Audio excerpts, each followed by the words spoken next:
Cette mission de terrain vise trois objectifs. Vérifier l'état d'avancement des chantiers en cours dans le pays, toucher du doigt l'état des infrastructures, mais aussi s'entretenir avec les populations.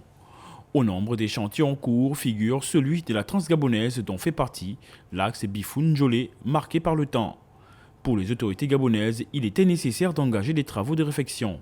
Il était difficile d'attendre justement que les travaux de la Transgabonaise prévus dans le cadre de la Transgabonaise ne commencent, alors que le niveau de dégradation de la voie était déjà suffisamment important. Donc c'est pour ça qu'au niveau du ministère et du gouvernement, il a été décidé de recruter rapidement un prestataire qui permettrait au moins de faire quelques travaux de réfection. C'est ce qui se fait présentement.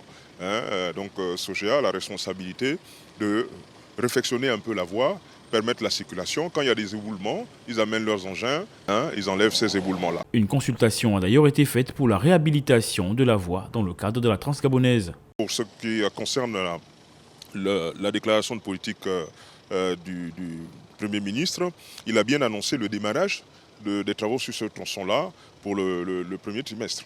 Et je peux vous garantir que les choses sont en cours pour que cette échéance soit tenue. Le chef du gouvernement gabonais, Alain-Claude Bilibinze et son équipe ont pu constater l'état du pont des Bélabanga, point névralgique de l'accès à l'intérieur du pays. Pas d'inquiétude par rapport à la structure en elle-même. Donc c'est pour ça que déjà dans le cadre du marché que nous avons avec Sogea, qui a la responsabilité de la réfection du tronçon Bifoun-Njolé, il y a justement à refaire le bétonnage de la plateforme et ensuite à repasser dessus avec du bébé.